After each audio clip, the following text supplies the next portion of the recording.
What's up, everyone? Welcome back to the channel. Just hanging out on a Saturday, extremely under the weather.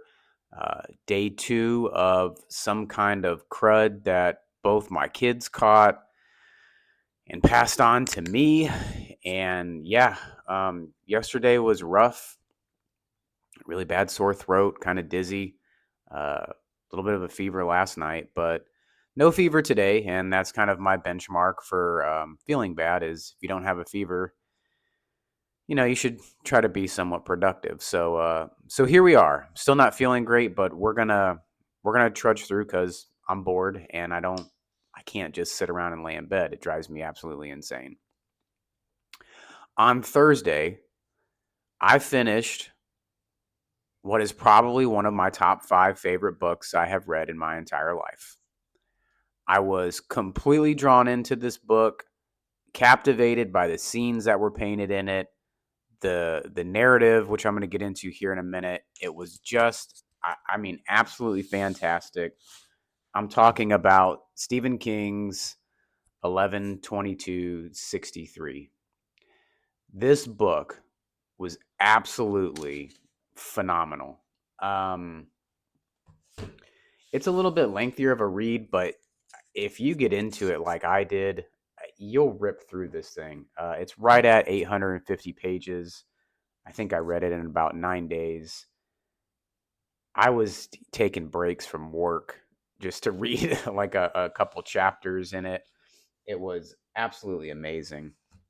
The book is a story about Jake Epping, who is a English teacher, English literature teacher, and he's buddies with a local diner owner up in Maine. This is, of course, a Maine setting. Stephen King, it's going to be taking place in Maine the majority of the time. And the diner owner has discovered a portal that takes him back to 1958. And the diner owner ends up getting some health issues and approaches Jake Epping, the main character, to pitch the idea of going back for him to go back in time to prevent the Kennedy assassination. And the reason they picked that one is because it seems to be a watershed moment, like a moment where a lot of things started to change with the future. The Vietnam War, Martin Luther King, Bobby Kennedy, race riots, things like that. So they picked that one as a big pivotal shift in American history and world history, for that matter, that if they stopped it and prevented it, it would create a lot of good later on. So it takes a little bit of talking to get Jake Epping to go ahead and do this, but then he eventually comes to his senses and takes on the challenge of going back in time. So he goes back to 1958. So he's going to have to spend 5 years in the late 50s and early 60s. So he goes back in time, and Stephen King paints the best picture. You can tell that he put in a good amount of research into the time period, into the different settings he was in. The book takes place beginning in Maine and goes to Florida, it goes to New Orleans, and it ends up in Texas, of course, because of the Kennedy assassination. So it just immerses you in the entire 60s era. If you're a fan of period pieces like I am, and like the 60s, this is gonna be right up your alley. It was mine. Like I love it. Like we go antiquing sometimes, and I pick up some of that, like the different kind of glass, like the ashtrays and stuff. I think it's just really cool. And wall clocks I thought were really cool back in the 60s. I like those when I'm at the antique shop. And Stephen King just paints the best picture of the time. The cars, the food, the clothes that people were wearing. So it follows him all the way, on his journey up until leading to the date. He's really keeping an eye on Lee Harvey Oswald, who was the JFK shooter, and they're really making sure that there's like an internal struggle with the main character, that he wants to make sure that Lee Harvey Oswald was the guy that actually did it, because in the end, he doesn't want to have to kill somebody that was, innocent. So he definitely wants to make sure, and that's what a good portion of the book leading up to the actual event was. But more importantly, There is a brilliant romance story going on between Jake Epping, and he meets a young librarian that comes to the small Texas town he settles in called Sadie Dunhill.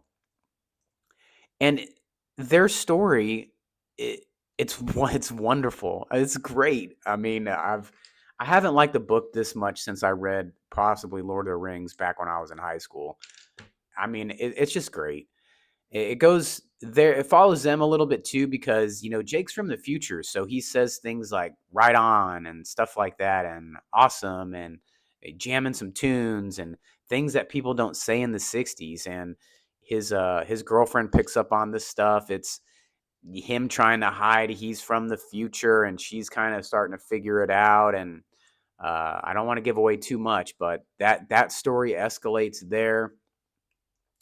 Then it comes out to I don't want to give away too much, but then time it talks. There's a supernatural scientific element in this as well with time overlapping and leaving residues on different time strands because of the way that they go back in time multiple times. And you have to read the book. I, I've done 19 videos now on books, and I cannot recommend, which isn't a lot, I get it. Like, I'm just starting out, so I'm sure someone will have something to say about that. But if there's one book you read, if you're looking to read a book, please read this book. It's incredible. Um, the book receives a lot of praise for what I just said about the painting a picture of the '60s and the immersive element to it. I think that's very important. But also, what made this book really easy to read was it's a first person narrative. So, the main story, Jake Epping, or the main character, I'm sorry, my brain's fried from being sick. Um, he's writing from a first person point of view. So, he's telling his story. And it just makes it's that much easier to follow along. It's that much easier to buy into the story because you're following the main character. It's just great. And then like when it comes to endings, it has a incredibly feel good ending to it. It sews everything up. It ties everything together. It's perfect. I always like to do my research on what other people say about the book compared to my own review. I actually watched a couple reviews before I decided to read the book, and everyone has it pretty much bang on. They say that it borderlines historical fiction, which it does because it follows the Kennedy assassination and all the events of the late '50s and '60s. But then there are arguments that this is transcended to like a classic literature piece, and I couldn't agree more. Um, it's incredible. I, everyone, you hear about the It's and the Cujos and Pet Cemetery when you're referring to Stephen King's works, but you never hear about 11/22/63. It's not widely brought up, and it should be. This is my favorite novel I have read by Stephen King so far. The bar is set so high from this novel, it's going to be extremely difficult to top it, and I cannot recommend it enough. So, on a scale of, 1 to 5, 5 being the best, and like I've said, and I've told some of you guys in the comments, I'll probably never give a 5. This is going to be like a 4.95. Like, I don't want to get into points and the decimals, but it really is. If I wanted to give a 5, it would be this book. This is one of my favorite books I've ever read of all time. I highly recommend checking it out. 11/22/63 by Stephen King.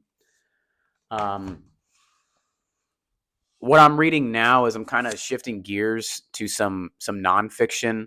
I'm reading Graham Hancock's Fingerprints of the Gods. It was his 2015 introductory book that kind of put him on the scene. And for those of you that don't know, Graham Hancock is an archaeologist that he's got some pretty wild theories about a advanced, technologically advanced civilization existing before the Ice Age, and in that gap right there afterwards, when before 4000 BC, and it's there's some pretty interesting things so far. I'm trying to. It's a big switch to go from this to that, It's a big shift. So it's taken some falling into to try to, lock in and get into the nonfiction narrative, also to follow somebody else's narrative. And it being a nonfiction, there's a lot of bibliographical references, which I've mentioned this before on the channel. That stuff kind of irks me. It bothers me. It makes the I like when nonfictions don't do that. Like in Chaos, he didn't really do a lot of. There wasn't bibliographical references in the heart of the book. Like it was at the end in the appendixes and the references. Like that's where it should be. Like I don't want to see all these notes all over the place. It makes it hard to read. It breaks my attention. So um, that's where I'm at on that. I don't want to go too much on a tangent, but if you're looking for something to read, I highly recommend picking it up. 11/22/63, absolutely phenomenal. I can't speak any higher praise of it than that. Give it a read, okay? Um, Sorry if I was a little bit choppy on this video. Like I said, I don't plan any of this stuff out. I kind of hit play and we go. And I'm sick and kind of a little foggy, brain fogged, but I wanted to do this anyways because it had been about a week since I put one of these together for you guys, and I just felt so blown away. Like, and when I got done reading this, I was going downstairs telling everybody about it, texting everybody about it. Like, you have to read this book. You have to read this book. Trust me, you'll thank me later in the comments. Put it on your read list. And until next time, feel free to give me a comment, subscribe, like, follow the videos, pick up a back and forth. Let me know if you've read the book. What did you think about it? If you liked it, let me know what you liked. If you didn't like it, let me know what you didn't like, and stuff like that.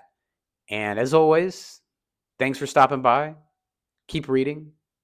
Talk soon.